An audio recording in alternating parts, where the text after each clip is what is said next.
Racing isn't easy, but experiencing it is. iRacing puts you in the driver's seat with the industry's leading sim racing game. Drive on laser scan replicas of the greatest racing circuits from around the world. Go head-to-head against other drivers chosen by skill-based matchmaking to ensure competitive racing at every level. Compete across all your favorite series. In officially licensed cars, engineered to deliver the most accurate driving experience possible.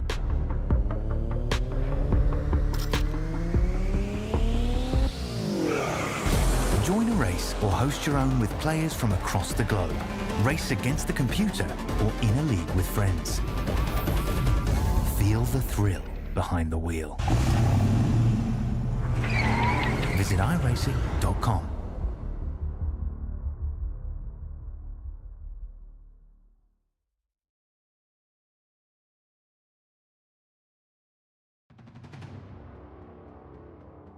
Ozicar Formula Ford's UK series continues as we head to round 5 at Snetterton Circuit in Norfolk, UK. It's been an amazing season once again of Ozicar Formula Ford competition, and we're so excited to be bringing you more of it here on Simspeed TV. David Haynes with Jason Fewens.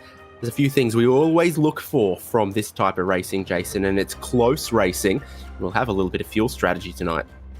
Yeah, good evening, everyone. Thanks, Dave. It's Snetterton's one of those tracks that really rewards smooth steering inputs. There's not a lot of draft opportunities. There's one big main straight down the back, which can offer some overtaking opportunities for those that are brave on the brakes. But we're using the 300 layout here tonight, so the infield will be used. There'll be a lot of tight switchbacks, corners, and a few off-camber ones thrown in there as well. So again, we've seen these little cars really suited to some of the tracks that we've visited this season.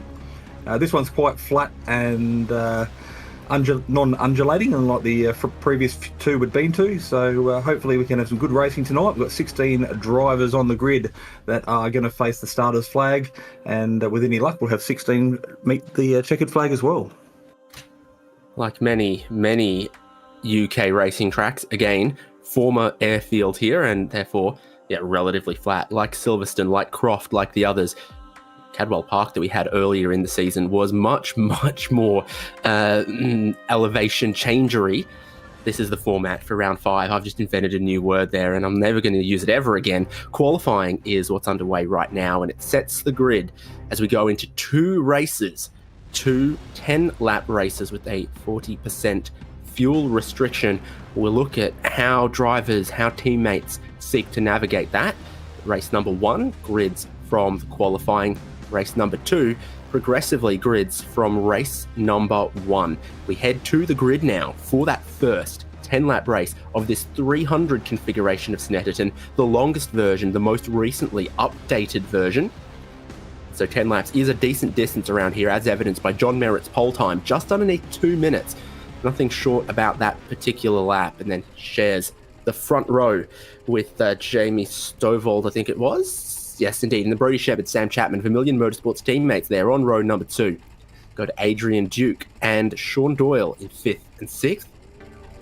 7th and 8th on the grid, it's Ben Miles and Sean McKenzie.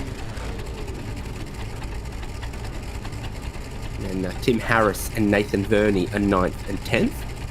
Tony Baker and Warren Henry 11th and 12th on the grid.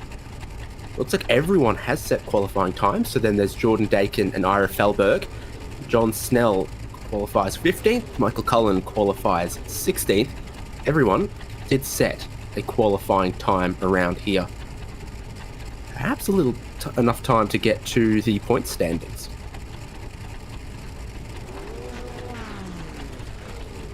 So after last round, Jamie Stovall's leading us from Brodie Shepherd, Sam Chapman, John Merritt, Adrian Duke. It's still super close. If you can snag a couple of wins between now and the end, you can really see any of the top 5 as a chance there. And Sean Doyle there in 6th, Tim Harris, Sean McKenzie, Michael Cullen, and Warren Henry is our top 10, but it is super close with the drop rounds provisionally counted at this point, heading towards the real meat end of this championship. Let's go racing at Snetterton. Off the pole position with the green flag. decent start for John Merritt. Teammates on the second row starting very well there as well. We head towards a super fast and flowing turn one. John Merritt's going to look to come across and cover everyone off. And Adrian Duke with a cheeky look to the inside. But Powered by Coffee is not going to get him up any spots, at least in a turn one. It's a big hairpin braking zone. To turn two, though, that's where you might be able to make some passing happen. Yeah, Stovall looking to complete the pass around the outside, carry more speed, but doesn't get the job done. So pretty good start from everybody. There wasn't a lot of wheel spin, not a lot of smoke off the line. So everybody getting their cars away in clean formation. Looks like single file as you look back through the field for the best part of it. But Jamie Stovall, John Merritt out in front at the moment. Sam Chapman, Brody Shepherd, Adrian Duke, Sean Doyle. So 3 Vermilion Motorsport drivers in the top 6. They were very, very strong performers 2 weeks ago at Donington, and almost dominated most of the results. So keep an eye on them as the race unfolds. Nathan Verney under pressure here. Tony Baker's already gone past, and now Verney looked almost like he was defending from Warren Henry through this part of the race circuit. Eventually, we feed back out onto the classic part of the racetrack. Quite twisted through the early goings there. Here we are onto the Bentley Straight. You look towards the overbridge, and that's where you go right-hand side of the road, curving through a left and then into a very tight right-hander. So passing at the end of the straight can happen left side of the road, right side of the road, depending on exactly how you do it. Yeah, the inside curb and the right-hander in the background, very, very aggressive as well. So you want to keep your wheels off those. Suspension damage in these cars could be a thing if you ride these cars too hard along the curbs. But we're on the long right-hand sweeper, which is in the final sector of the lap. This leads into a quick left-hander where they are now, and the run onto the main straight to complete lap number 1 of 10. So single file, Jamie Stovall looking like a good drive on the outside as he crosses the line to take the pole position. Yeah, near enough to a dead heat there, heading across the timing line at the end of lap 1. Beginning lap 2, Jamie Stovall will go around the outside into the lead. Again, looking up at the next hairpin, Merritt drops back in line, and your top 5, top 7 or so actually, super close at the moment. Jamie Stovall leads us for the moment. We've seen quite a few times, I think back to Brands Hatch even, where the fuel strategy has meant that just being part of the lead group but not necessarily leading in the early phases of the race can be a good thing to do. Who was it that loved to run really, really long in that one? Was it Adrian Duke? No, I don't know. I think Adrian Duke had a few issues throughout the course of the heat races. What about Sam Chapman? He's one of the Vermilion guys, I reckon. Yeah, there were a few early stint fuel savers trying to run really long into the race before needing to make their pit stop. So again, that's what we're looking for in these early phases of the race. Not necessarily drivers making lots and lots of big moves, but trying to stay with the leading pack and maybe trying to save a little bit of fuel as you go, particularly at the high speed sections of this racetrack here. What I always think of as the back straight, the Bentley Straight, it's pretty quick. And you're seeing a few drivers in line and saving, a few drivers trying to make some moves. Adrian Duke was one fishing around a little bit here behind Brody Shepherd. So we jump on board Adrian Duke, currently P5, so you can see the leader just on the horizon up ahead, separated by 1.2 seconds, so small marginal gaps between the top 5, 6, 7 at the moment. Braking markers on the right-hand side. Looks like there's a bit of dirt on the track too, so that is going to affect some of the traction and the grip levels of the drivers. Brody Shepherd looking under threat now as Adrian Duke lights the afterburners and tries to find a way around. He's thinking about something. He's thinking about the outside of one here. It's very, very close. It's quite tight on the way through. Duke. It's going to drop back one instead of gain one. So Sean Doyle getting down the inside at turn 1, taking fastest lap of the race in the process. So benefiting from the double, triple draft along the main straight to get the job done at the completion of lap 2.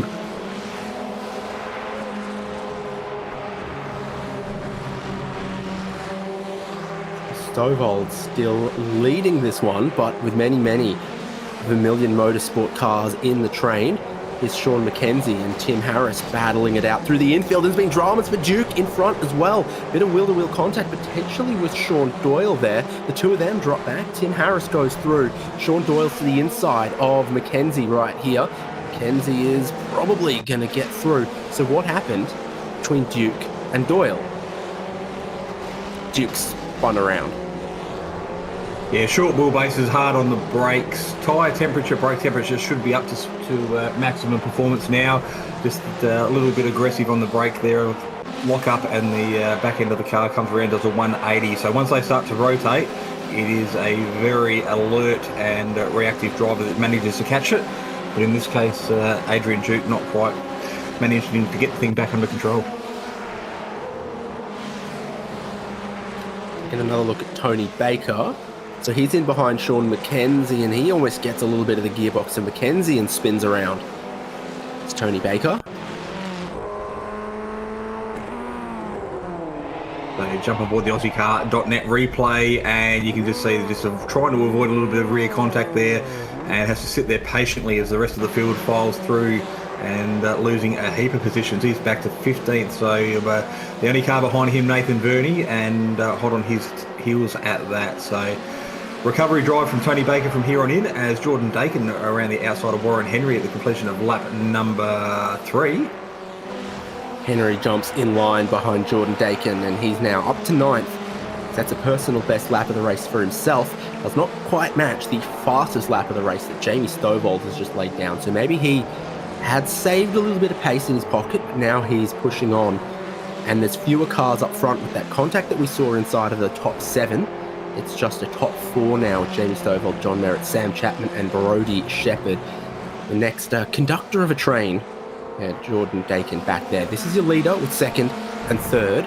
It's thinning out just a little bit up top, which, can happen sometimes. Yeah, particularly with age.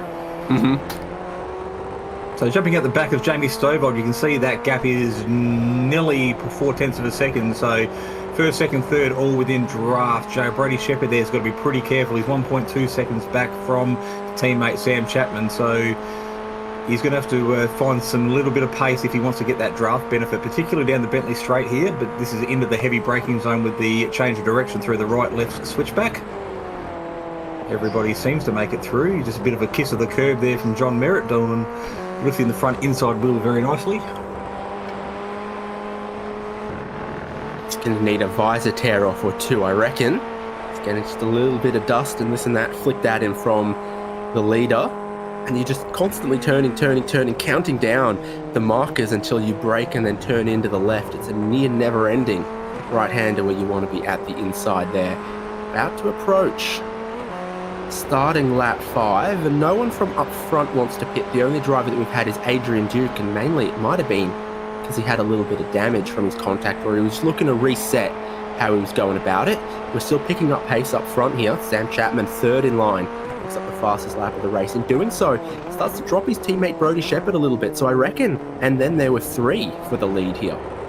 Yeah, pretty good decision from Adrian, I reckon. He's obviously got speed on his side because he was moving up through the field. He found himself a bit further back than he'd like to be, so if he pits, gets himself in some clear air, he can just focus on banking the lap times, hitting the braking markers, making the apex, and see where the cards all fall into place after everybody makes their pit sequence.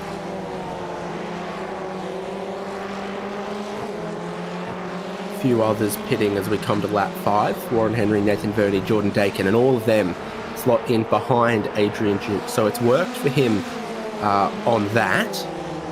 Taking a look at some comparisons of the lap times there amongst our leaders. Merritt's very close to Stovall on this one right now.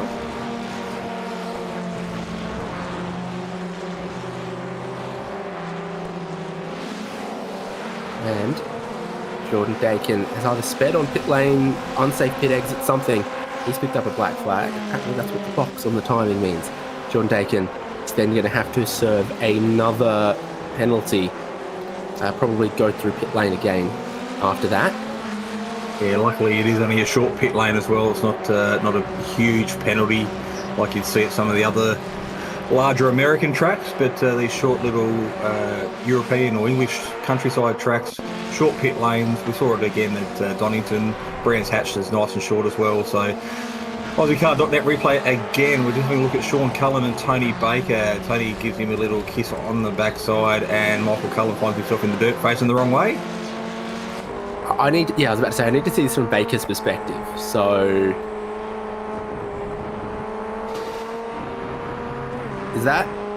does he lift on the corner exit? Looks like Cullen gets a little bit loose mid-corner, lifts and loses all his momentum. So you can see on board from Baker, he tried to make his a move around the left-hand side to avoid any contact, but unfortunately was that close it just gave him a little bit of a nip on the back end. And again, short wheelbases, these things turn on a dime. Got a lot of pit callers. What we're seeing is pit stop times between, averaging 12 seconds. John Snell's got a really long one, and that's because he's got a black flag. So now there's two of them out there for John Snell and for Jordan Dakin. They are both going to drop back to last and second last in this one, unfortunately. But your top three, no sign of them pitting just yet. You might have to soon with that starting fuel that they had. Stovold's led basically all of the laps to this point, with Merritt in second, Chapman in third. Are you thinking what I'm thinking? I've got Sundays for everybody. I was more thinking maybe we're going to see Sam Chapman go a lap longer than Stovold and Merritt, but your idea has equal merit. Yeah, well, John Merritt and Sam are in pretty good position at the moment. Like you said, Stovold's punched a hole in the air for these guys for a majority of the race. So very, very limited passing opportunities here. Very narrow little track. So if you want to be confident about getting the job done, easy to get it done in the pits while saving a bit of fuel. My power was out for about 5 hours today, so if you want some soft serve ice cream, it is quite soft in my freezer. No pit takers from our top three right here, so Stovold, Merritt, Chapman are going to stay out. Same too for Brodie Shepherd. He's just a tantalising 2 seconds off the back of hooking the slipstream off the leading trio. Ben Miles and Tim Harris are going to pit though. I can see why you'd stay out if you got this kind of pace. Yeah, well, they're not coming up to any lap traffic, so once again, these three drivers, pretty responsible driving amongst the three of them. No one's really close enough to take a silly dive at the moment. They've definitely dropped Brodie Shepherd off the back of the group as we focus on Adrian Duke coming through the last corner to complete his 7th lap. So front guys will have to very shortly dive into the pits. The top 4 are the only 4 that haven't made their essential pit stop yet. This is exciting from Adrian Duke. He's at pace. Here comes the rejoin out of the pit exit from a few of those there. He gets past Tim Harris. He'll slot in behind Ben Miles. Paul was running 5th or 6th or so. So this has worked out reasonably well for Adrian Duke to get back in and amongst this battle. You've got 4 that haven't stopped, and that's your top 4. Everyone else has. So Ben Miles, best placed car that's stopped at this point, but he's only just ahead of Adrian Duke as we run through the midfield here. And after they get through this section, then they're on to the fastest part of the racetrack, the Bentley Straight. Yeah, if Adrian's going to get the job done, he's got to get it done pretty quick because Ben might be just a little bit vulnerable at this early stage while his tyres get up to temperature, while Adrian's tyres are well and truly, they've done about 5 or 6 laps.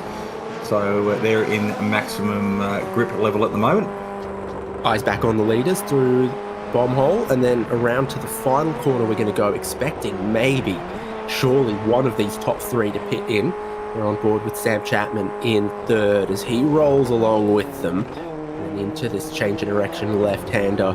You can use a lot of the road on the exit there, but not an infinite amount, and we're all headed into pit lane.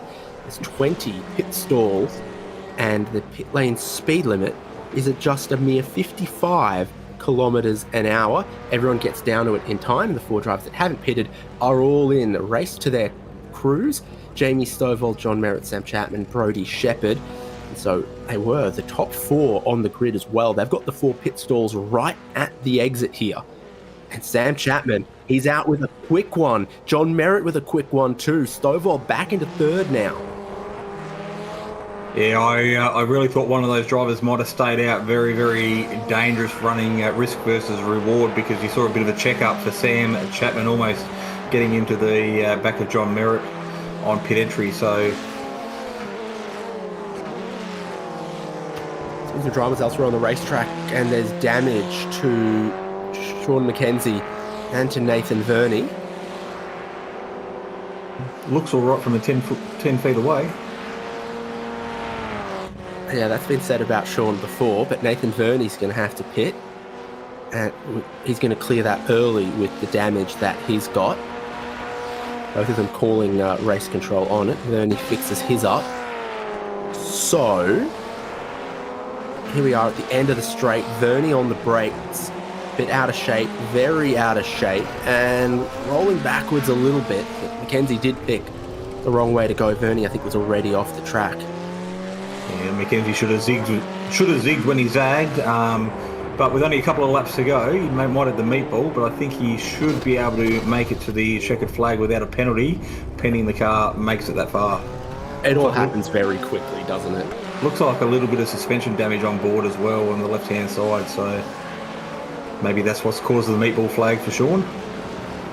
So, thinking about these pit stops that we've just seen for the top three, obviously John Merritt and Sam Chapman jumped Jamie Stovall, but haven't done enough to break the tow.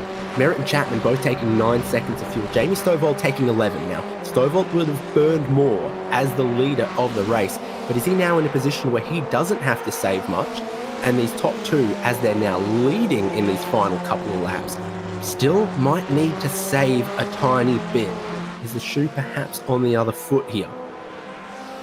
Yeah, well, Chapman's stop time in the pit box was the shortest out of everybody by a significant amount, but managed to come out behind and again is in draft. So any fuel that he did save by not putting it in the tank, he is actually saving on track at the moment by just sitting in the draft of John Merritt.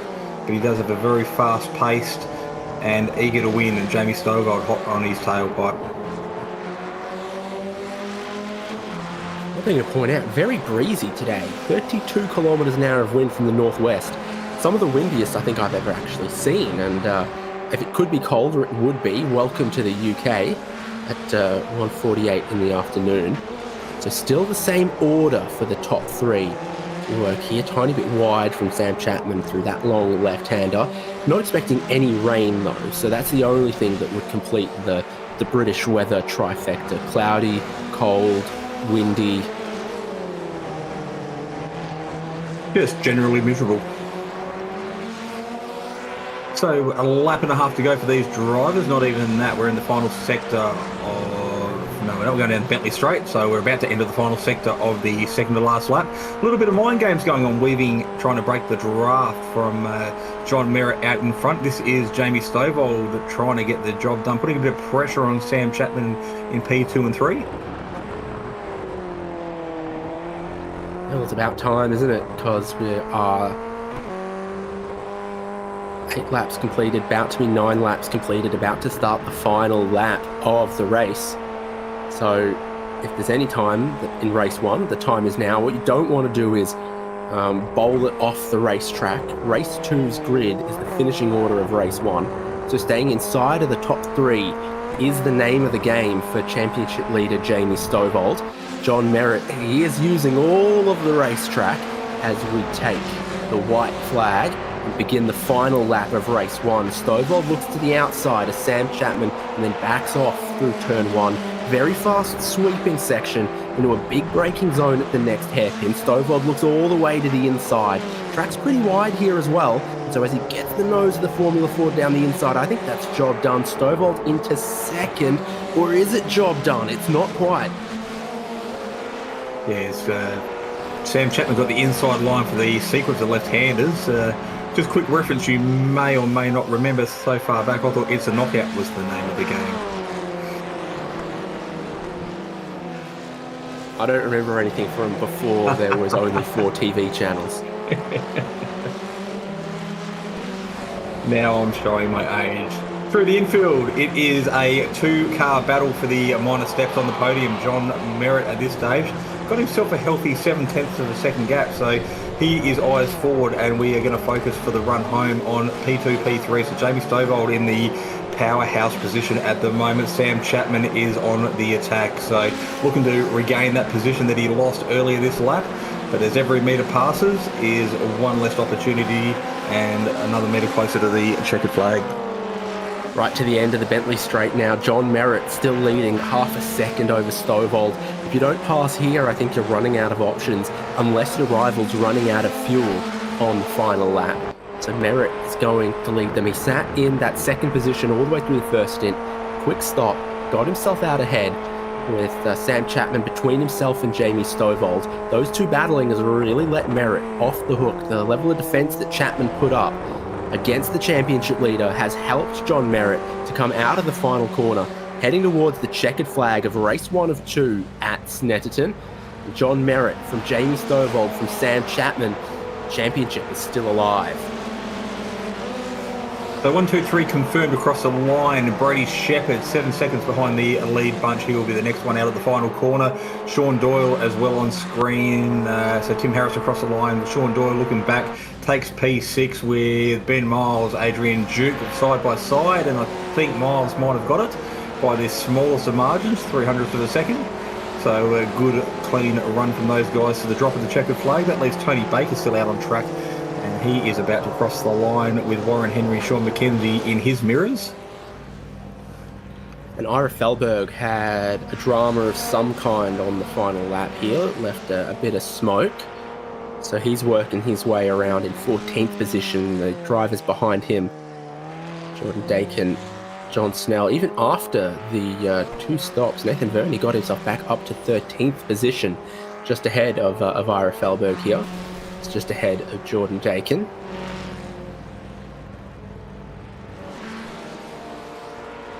And John Snell had a 40-second penalty for speeding on pit entry. I think if you speed on pit exit, you just get a drive-through. And here, that's less of a penalty than being held for 40 seconds. So, yeah, for poor John Snell, a little mistake has been super, super costly. It's put him even behind those with meatball flags that needed to stop twice. Did Sean McKenzie fix his car? Is he going to get... Is he going to get demoted from 11th? I reckon you got 3 laps to serve it. If the race finishes before 3 laps, then good luck to you. I don't think you're going to get a penalty if you exceed that 3 laps. So I think he should be safe and retain P11.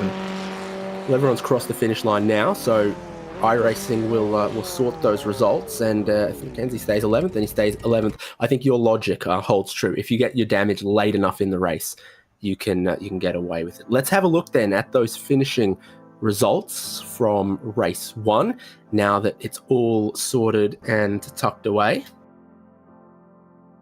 With John Merritt, Jamie Stovall and Sam Chapman as that race 1 podium. Brody Shepherd, Tim Harris, Sean Doyle, Ben Miles, Adrian Duke, Tony Baker, Warren Henry in 10th. And then Sean McKenzie gets to keep his 11th. Michael Cullen 12th, Nathan Verney 13th, Ira Felberg 14th, Jordan Dakin 15th, John Snell 16th. Remembering that finishing order there becomes the grid for race 2, identical to race 1, 10 laps with a required pit stop. That's not far away here, so stay with us on Simspeed TV.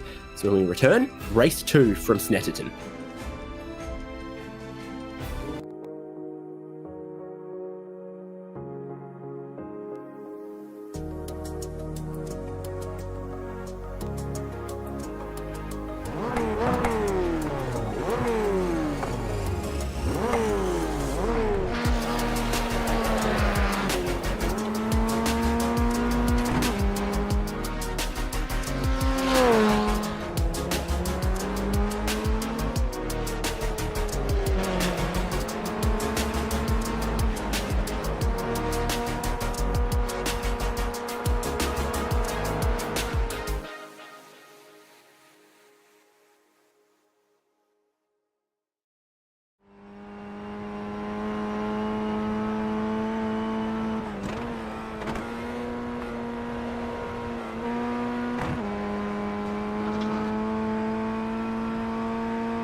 We're back at Snetterton on the 300 layout for race 2 tonight of Ozicar Formula Ford series. Aussie cars supported by Sim Racing League's Locked On Lads Prestige Trophy Badge and Engraving, and in support of the No Social Hate campaign. Race 1 certainly had plenty of strategy, had a bit of wheel-to-wheel battling, had some wheel-to-wheel tangling go on. Race 2 is coming up shortly, where the grid goes from the finishing order of race 1 into race 2, a progressive grid, as we like to call it. David Haynes here, Jason Fewens, Daniel Yeaman on the production. We love the Aussie car competition, and if you're ever watching us thinking, gee, that looks like fun, and I would like to be a part of it, there's a current iRacing sale. It's their best sale of the year usually, the iRacing Black Friday. There are savings for iRacing members resubbing, adding to their account, and also for new members. Yeah, it's a great opportunity for people to get involved on a discounted scheme. Once you get hold of your account, then you're eligible to start building your profile, and you can get involved in the Aussie Car League and find yourself famous on TV like the 16 drivers on track tonight. You can see new memberships, early renewals and reactivations, as Dave said. So Black Friday sales currently on sale from now right through to December 2nd. So great opportunity. Even if you do have your account, now's the time to get on, reactivate for another 2 years and make maximum savings. Yeah, and if you're an Australian, it's a really, really exciting time as well, because you see that the deal is through all the way through until December, at which time we're expecting some very exciting Australian content. I'm sure many people will be excited about the new supercars. I'm personally very excited about many of the other things coming to iRacing soon, like the Ferrari 499P Le Mans winning prototype, and all the other good stuff, like the new BMW M2 that's going to be the safety car, and also I think if it's going to be a rookie car, it's going to be default content as well, I think. So yeah, exciting things coming, and you can get 50% off all new memberships and 25% off early renewals and reactivations, iRacing.com/Black Friday. Something for everyone in that, and we are ready for race 2 from Snetterton, Aussie Car Formula Ford. This is what the grid's going to be looking like. Just a recap, of course, of the finishing order of race 1, where John Merritt came away with the chocolates. Jamie Stovall will still start out a second place, championship leader coming into this round. It's Vermilion Motorsports on the next row with Sam Chapman and Brodie Shepherd. And then there's Tim Harris and Sean Doyle on row number 3. Row 4 has got Ben Miles and Adrian Duke. Row 5 has Tony Baker and Warren Henry to complete the top 10 on the grid. A couple of drivers that could move forward in race 2 after race number 1. Sean McKenzie out of 11th, Michael Cullen out of 12th, Nathan Verney out of 13th, could even be a top 5 prospect. Race 1 didn't go his way. Ira Felberg out of 14th there. And then Jordan Dakin and John Snell also hoping for a cleaner race without damage or penalties from 15th and 16th. Other than that, it's the same. 10 laps, 20 minutes, required stop, Formula Ford's revving, overcast in the UK, but the racing is going to be hot for the final race of the night in Aussie Car Formula Ford. Slow getaway initially from John Merritt, but then got going well. Bit of wheel spin from Jamie Stovall, but then it balked a little bit on him. Tim Harris is moving around, looking for how he could maybe get through, but Sean Doyle will go around the outside of him. So everyone jockeying for a little bit of position here on lap number 1 as we enter the twisty opening part of the lap. So down through the hairpin for the first time, a couple of Vermilion drivers there going side by side, but being teammates, you'd expect them to give each other plenty of room. Jamie Stovall not happy sitting in second. He is applying the thumbnails and maximum pressure to John Merritt out in front early on. He wants to dominate from the get-go. He took control at the end of lap number 1 in race number 1, so we'll see if he can replicate that and do the same again here, but he won't have it all his own way, and I'm sure John is wise to his tactics.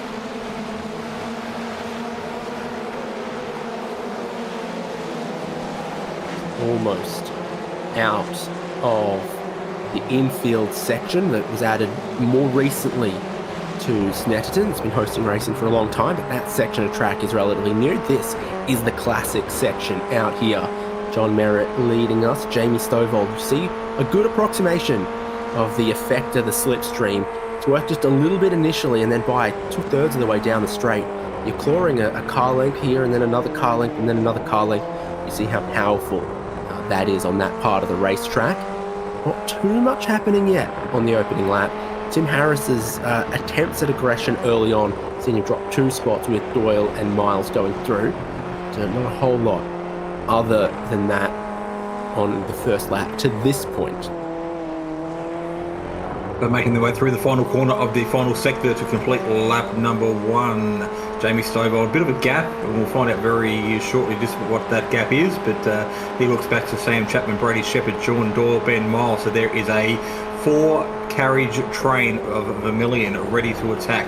If either of the front 2 runners put a foot wrong, drop a wheel into the dirt, very, very easily done here, but John Merritt taking the defensive line through the hairpin, and he will get a good drive out and leave Jamie Stovall in his draft to try and get the move done. Whole gang is back together now, and Adrian Duke's picked off another spot, so he's gone ahead of Tim Harris as Jamie Stovall's going to look to go to the lead of the race.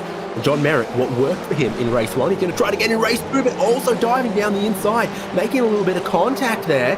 Sam Chapman thought he'd try to get some of that as well, and he overcooked it just a little bit. John Merritt back to 4th. And Sam Chapman, he's done a bit of mischief there. Well, that was all happening. Warren Henry having a spin through the infield as well, so he's back up to speed after an off-track excursion. But more importantly, I can't see any black flags or meatballs for any of those drivers, so game on at this stage of the race. Here we go. So John Merritt's pretty content to let Jamie Stovall go here, and then thinking, all right, well, I'll get in this. Sam Chapman locks up, pushes them both wide. A couple of his teammates get through here, and at the moment, he's just a little sandwiched right there until eventually they both let him go, and in the background there, the little loop from Warren Henry as well. So maybe a tough braking zone, apparently.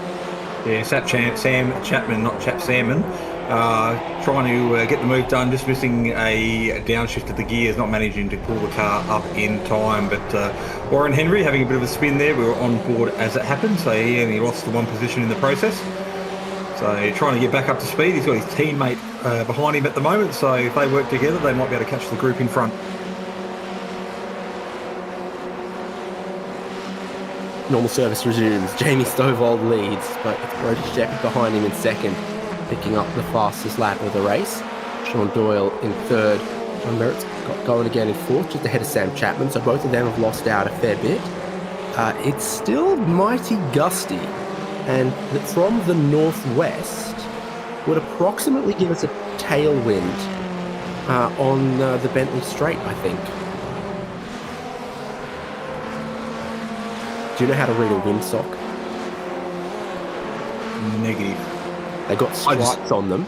I just lick my finger and stick it out the car window.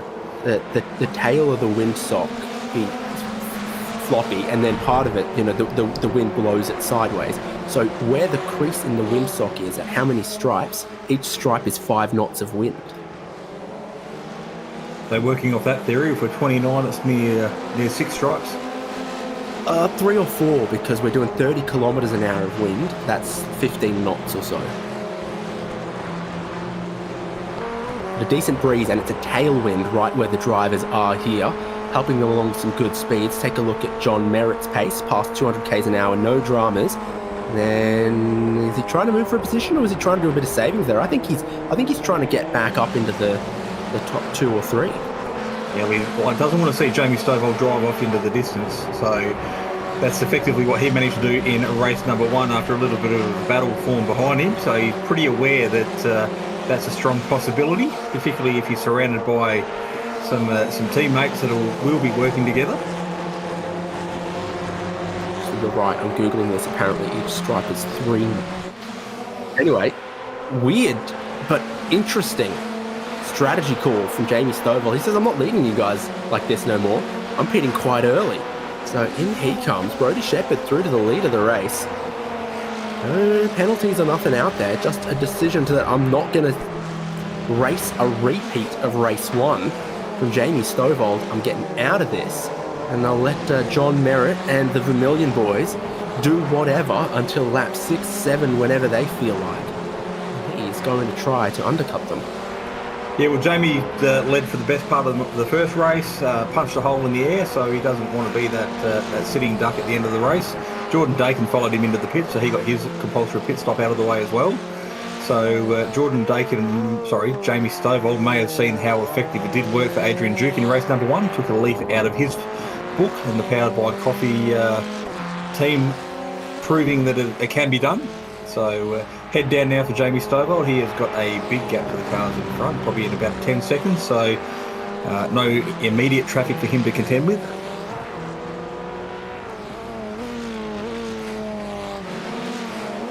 To recall, when he was leading all by himself, he was setting some fastest laps of the race, Jamie Stovall in race 1. So if he's got the space in race 2, that can work out. This is Cullen and John Snell. Cullen has a little bit of a look. John Snell maybe gets distracted, misses his braking marker, and he goes sailing well past the corner, but doesn't hit anything or anyone.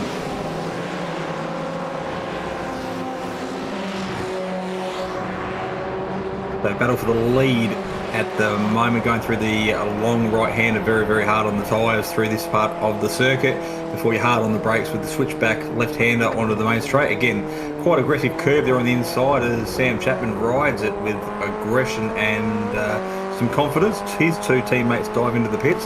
That leaves John Merritt out in front to take control of the race as they cross the line to start lap number 5. Very interesting. A few others are going to go as well, like Tim Harris. So you can see the pit stop times on the right. Jamie Stovall had 10 seconds. So he's going to be hoping that he comes out ahead of these guys, because if he doesn't, his pit strategy will have snookered him just a little bit. The blend on pit exit will be very interesting to watch. Brodie Shepherd's pit stop is done. Tim Harris's pit stop is done. Jamie Stovall, here he is at speed. He's going to be seeing cars exiting pit lane behind him. That works out very nicely for Stovall, actually.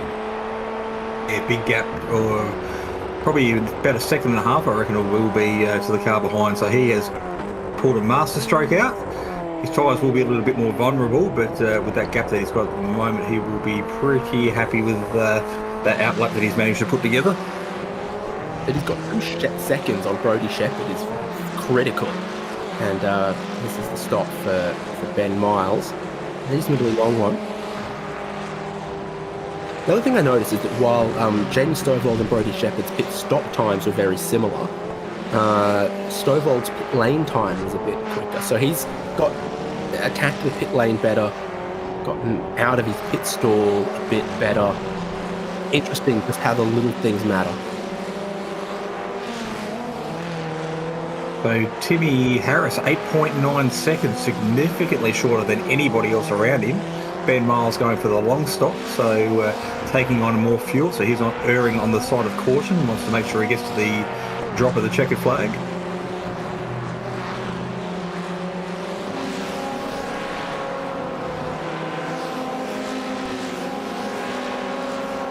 So you can see on the ladder the green indicates drivers making up positions. Of course, some of those haven't done their compulsory pit stop. The leaders go around for another lap. John Merritt and Sam Chapman pushing the way. Sam Chapman with the fastest lap of the race as we stand at the moment.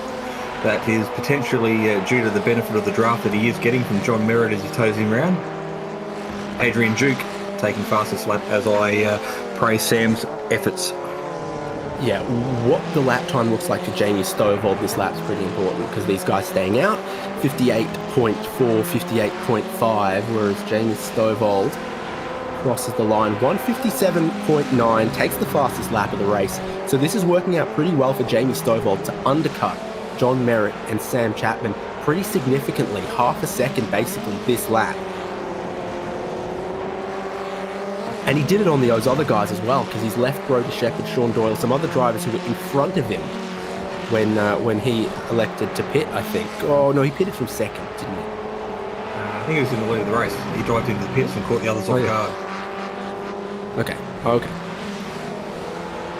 So we jump on board Jamie as he goes through the infield. You can see him very slowly catching John Snell in the foreground. John just darting through our picture. So there he is there in the red and white car number 23 up ahead. So he's still yet to make his compulsory pit stop. We're on lap 6 of 10, so limited opportunities as each lap goes around. It minimises their strategy. Sam Chapman's gone ahead of John Merritt for the lead of the race, and I think John Merritt kind of enticed him into it as well. It didn't look like Chapman got a massive run. It looked like Merritt lifted quite a bit down the straight to try to entice Chapman into it. So I wonder if that's costing them a little bit more time here as well. And normally, I'd want to be the car leading if I was attacking pit lane. So I think Merritt aims to stay out here surely, and they both do, because you wouldn't have let him by if you were about to pit in. You'd want to be in front to give yourself best opportunity to attack the pit entry. So again, we look to the lap time, 59.1 from Merritt. Well, Jamie Stovall could very well easily be in the high 157s again. Michael Cullen pits. Yeah, we're on lap 7 of 10. Now is the time you either commit to pitting early or you commit to pitting really late. These guys are obviously going late. There'd be no real benefit for pitting around lap 5 or 6. By the time your tyres get back up to temperature again, they've got plenty of life in them. The radial little tyres on these cars, they are nice and light, so they do have a pretty good life on them. But you obviously saw tonight through Adrian Duke and Jamie Stovall, the undercut pretty strong here at Snetterton, particularly in the 300 layout. Yeah, he's doing it again. Jamie Stovall 158.1 compared to your race leader's 158.5. So I think this is working advantage Jamie Stovall.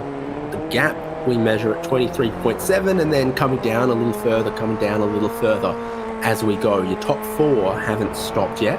Jamie Stovall leads those that have and has broken the slipstream on those that have as well. He's leaving Brodie Shepherd behind. He's leaving Tim Harris behind. He's also leaving Ben Miles and Sean Doyle behind. I like the braking thing. I think I might use that. So Cullen, we're hearing, has potentially made a mistake on pit lane and suffering a black flag. So he'll be returning to pit lane to serve a penalty drive-through.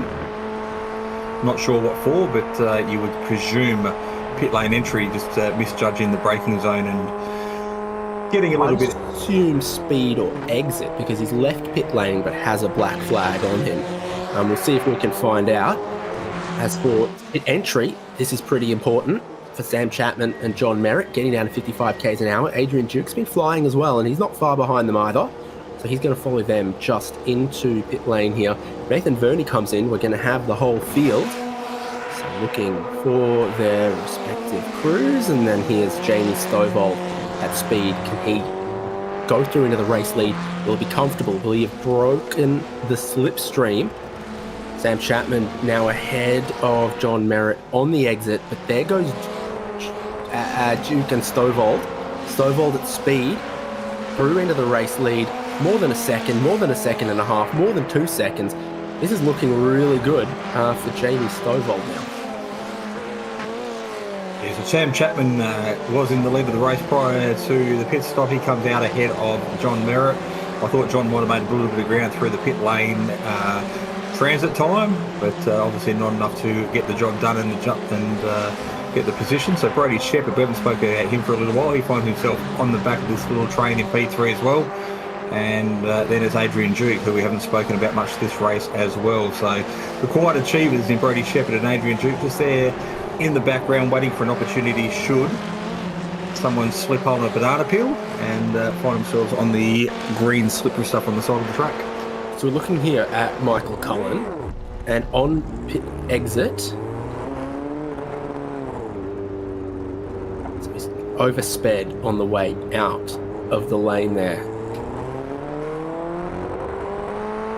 So the Pixel Racer just suffering a little bit of a hiccup there. He'll be pretty dark on himself on that because it's an easy thing to do, but a bit of a mistake. Nathan Verney as well, taking it nice and easy out pit lane. Yeah, so he's picked up a penalty doing the same thing, and you could see him brake partway through. No, if we can actually get the speed gun on replays. Okay, apparently his max speed 67 k's an hour in a pit lane that is 55.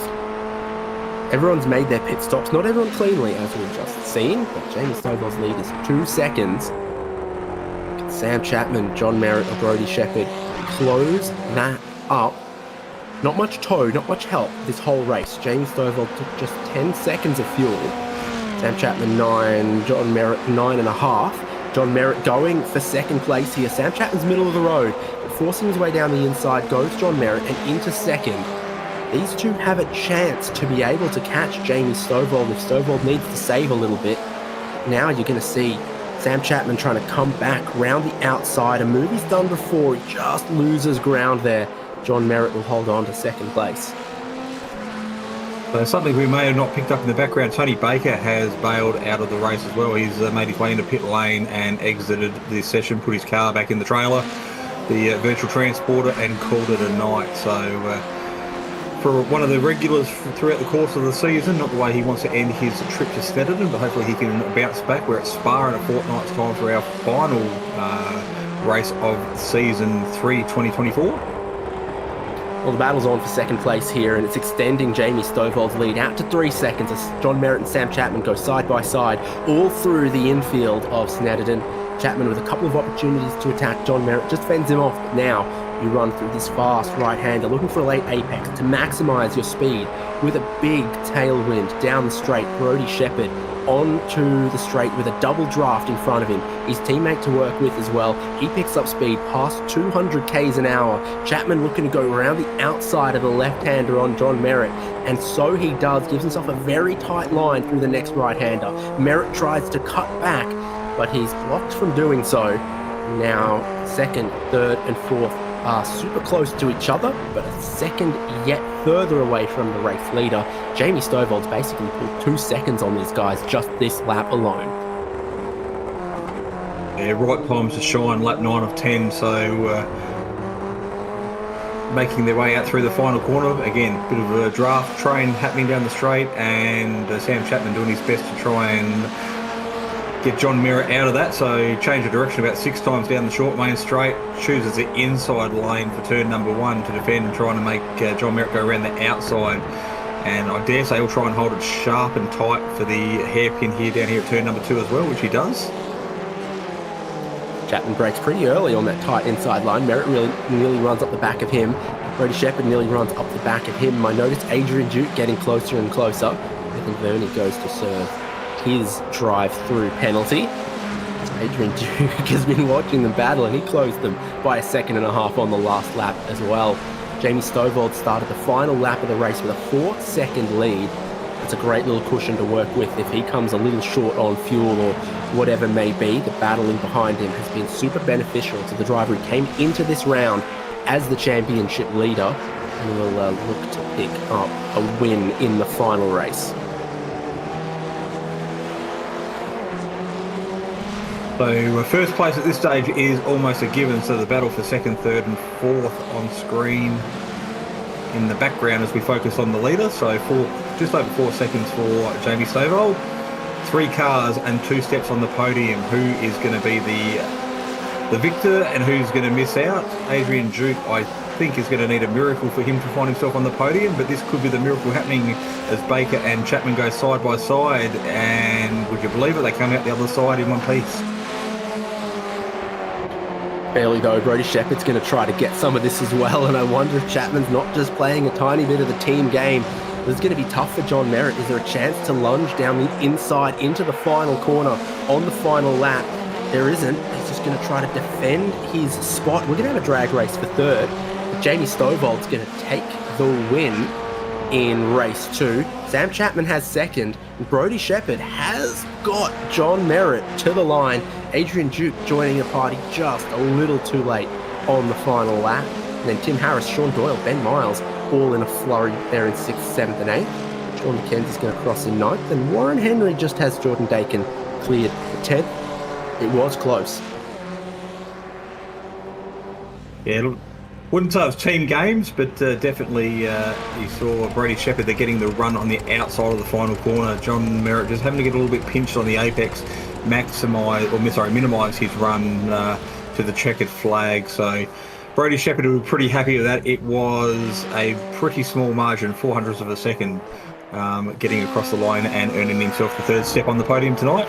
Michael Cullen still out on track. He suffered a second run through pit lane again, so he had to spin a bit later on in the race. So Snetterton, not a happy hunting ground for Mr. Cullen, but nonetheless he will complete his 10 laps of race number 2, and everybody except for Tony Baker will be classed as a finisher and get the checkered flag. Nathan Verney just decided he doesn't feel like packing that motor back into the trailer. I think he just popped it at the end. It's not been great for him either. 13th and 14th, his 2 races here at Snetterton. Yeah, see, that's an orange Focus XR5 on the billboard there, on the building at Snetterton. Got to go to the right for the circuit office and race paddock, etc. But this is the results. Jamie Stovall, masterstroke of strategy to say, I'm not playing these games. I'm not towing any of you around. I'm not going to sit in your slipstream and try to fuel save. I'm going to undercut the lot of you. I've got the pace for the front row. I got the pace to win this race, and that's exactly what he did. And Sam Chapman, Brodie Shepherd, John Merritt, he let them play their games, and you see how close they were, 2nd, 3rd, 4th, 5th. But no chance of catching Jamie Stovall towards the end. There was Tim Harris in 6th, Sean Doyle in 7th, Ben Miles in 8th, Mackenzie in 19th with, 9th, forgive me, Sean, and Warren Henry in 10th, Jordan Dakin 11th, Ira Felberg 12th, John Snell 13th, Nathan Verney, uncharacteristic 2 races from him, Michael Cullen in 15th, and Tony Baker, like you said, Jason, parking it with some time to go. Well, 5 races down, or 5 events down of the 6 event season, and it will still be super close. Jamie Stovall doing what he needed to do to try and extend that gap, so every point does count as we lead into the final race of what will be an exciting Formula Ford season here at Ozicar. Spa, the newly not redeveloped, but rescanned and updated circuit. For the first time these cars will be at that circuit in that format. Exactly. So it will be still all to play for with very little room for mistakes when we get to the final round. We've got our podium from Snetterton. Oh, no unauthorized access. Gate to be closed when circuit is live. Okay. Well, we're going to authorize access to these 3 drivers. Brodie Shepherd finishing 3rd. Great little move on the final lap, final corner to sneak your way onto the podium. Yeah, cheers guys. That was a nice little battle towards the end. Was hoping for a bit more, but happy to take a podium away and a nice move around the outside at that final corner. And definitely was a lot of fun racing there with John and Sam at the end. Now, how do you feel the slipstream is on this version of Snetterton? Because some of the slightly shorter ones feels like a lot of time at full throttle, but this feels like it adds a lot more cornering through the middle of the lap. And if you could break the toe, then you really could get away. Yeah, that's what I was just talking to Jamie just before about that. I reckon he was running a shorter gear stack than all of us, so he was quicker through that whole middle section and just built up a gap. And because the straights weren't quite as long enough to use the draft completely effectively, like it was good and you could still catch quite easily, but it wasn't too over the top, that he could just pull away in the midfield, and draft wasn't enough to catch back up. And some variation across the strategy, because you could repeat your race 1 strategy in race 2 if you wanted to, exactly the same parameters, but we do see some people, roll the dice on doing something different. Yeah, race 1 was kind of just feel out what was going on, and I think quite a few people were fuel saving, which definitely helped. I think was kind of my issue throughout the races. I think I put 4 litres in and most other people put 3 litres because they just saved that little bit so that they could get that litre less and save about a second in the pits. But then yeah, when Jamie pit in that second race, I just wanted to follow him and try and see how close I could get and just hope that I could keep up with him, but he came out just a bit too far in front due to that slight fuel discrepancy. Picture of consistency, qualified 3rd, finished race 1 4th, finished race 2 3rd. How do you evaluate overall, and will you be happy with that? Yeah, definitely. I was a bit worried coming into it. Snetterton's not a real track that I've done too many laps around, so I wasn't expecting to be up the top. And then when I saw Jamie's pace, and trying to keep the championship a little bit in reach still. All right, well, Happy to come away with third place and a couple of nice finishes there. well, congrats. Big team affair for you guys as always. And there's one last round. We'll see you at Spa in 2 weeks' time, hopefully. Yeah, definitely will be a good race. Definitely going to be putting in some laps to try and come up with a way to get out to the lead, and hopefully we can just form another Vermilion four wide and just block the track so no one can get past. The classic. Yeah, that's the plan. It probably won't happen, but it's the plan. Thank you. Cheers, guys. And then twice on the podium, Jason, Sam Chapman. Sam, congratulations on a pretty strong result. Snetterton 300, definitely a track that suits your racing style by the looks of things. Yeah, it's a good little track. It suits these cars well, right? Like, it's a classic sort of nice club circuit. It's tricky. Like, there's so many places to lose time. Just with, like, all the corners are a little bit odd. So there is a lot of places to lose time. But once you get the hang of it and you get in a groove, it's really nice. I just couldn't get quite in enough of a groove to challenge Mr. Jamie Stovold there. Well, qualifying fourth, you gained one position to finish race one in third, started third, gained one to finish race two in second. So each outing was a step in the right direction and an improvement. So that's the first box ticked. A little bit of pressure applied from behind, particularly in the later stages of race number two, but doing exactly what you needed to defend off and earn yourself second step on the podium tonight.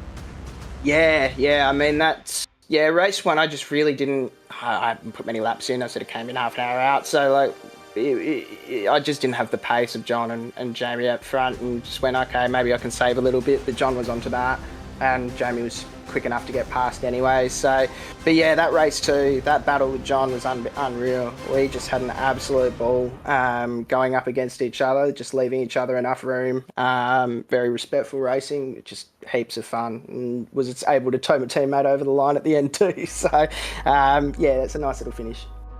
So you pitted relatively late in both races, but we did pick up just before your pit stop in race number two. Almost looked like John rolled out of the throttle to give you a chance to lead the way through. Is that something that you felt how the cards were dealt, or did you have a good run to take the position? Nah, so like I think John is since my antics at Brands Hatch, I think he's a bit on to the fuel saving and really didn't want to get caught out by me putting a litre less in it. So I think he just wanted to have an extra, lap on the save. I think he knew he had good pace. But I think by that point I'd had sort of enough time around the track that I could sort of hold it to him to a certain degree. But yeah, no, that was definitely a gift, like a strategic gift from his behalf that, it almost paid off. It was, it was a 50-50, right? So I don't know whether he was really close to not making it on that 3 litres that, we were aiming to put in. Because it's probably about a second in that potentially, as we sort of saw first race, because I think Jamie would have, having led most of it, put in 4, and ended up behind the two of us. But yeah, so that was a gift. But I think after that he had enough fuel and it was game on. Well, speaking of game on, we're watching the replay of the last lap on just going under the bridge at the end of Bentley Straight, side by side. So plenty of respect being shown. You managed to get good drive out of there, hold the inside line down through bomb hole, and that's where your teammate and Brody Shepherd managed to get in underneath on that final right-hand sweeper. So right down to the wire tonight, the Vermilion Motorsport guys put on a heck of a show, and congratulations on second place tonight. That'll put you in good stead for the final round in 2 weeks' time.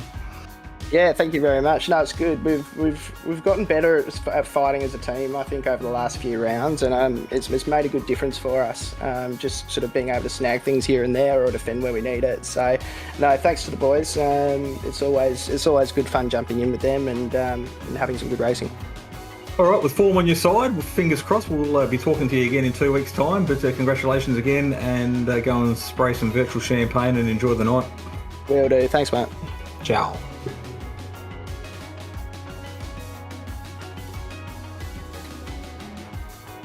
Jason Fewen's able to speak to his favourite driver, Chap Sam Man.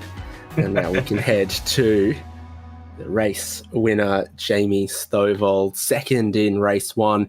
The winner in race 2. You certainly had to play a little bit of the strategy game in race 1, and in race 2 there, really unique idea to stop early from the lead.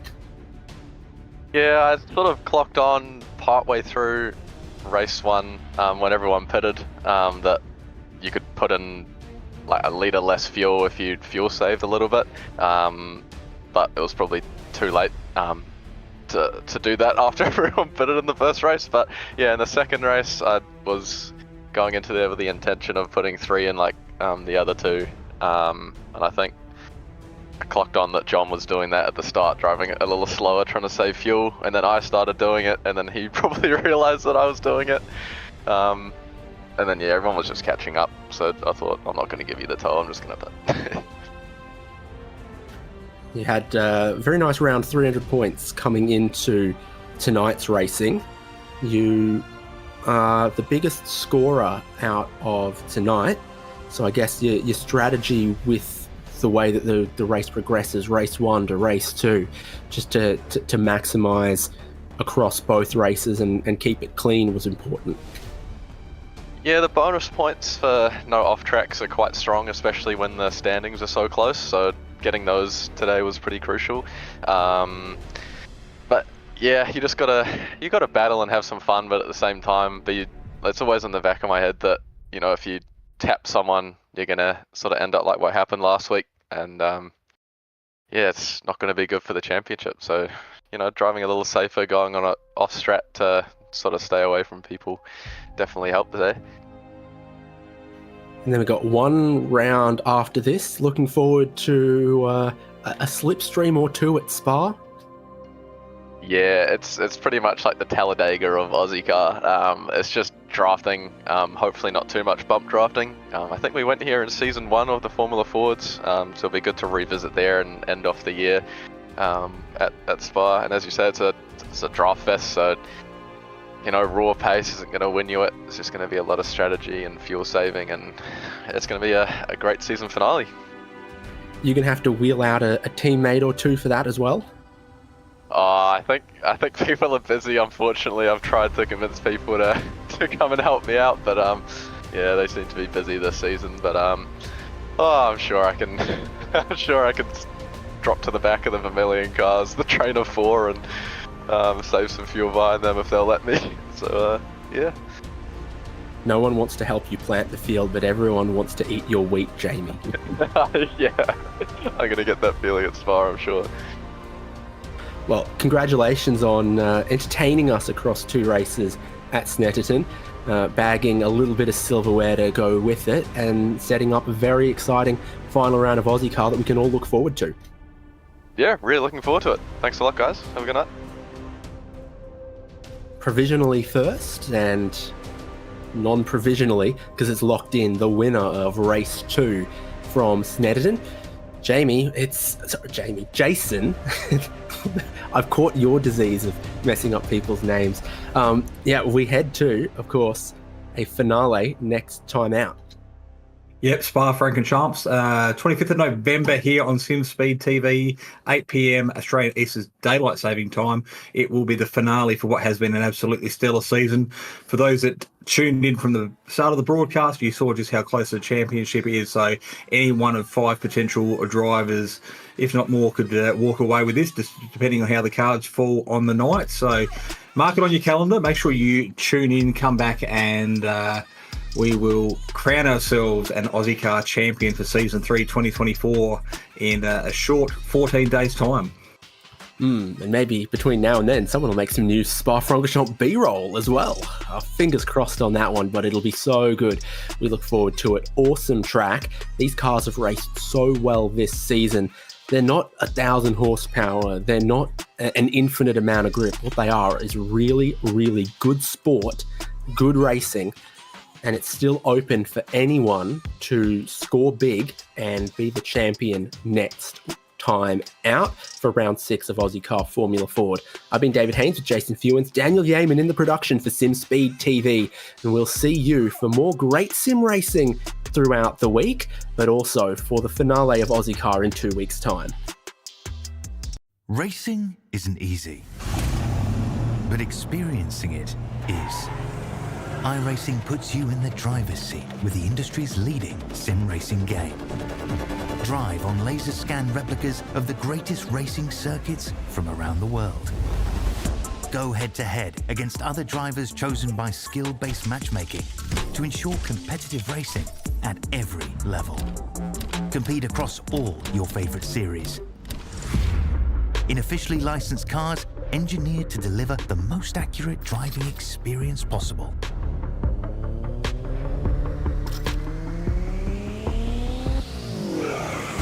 Join a race or host your own with players from across the globe.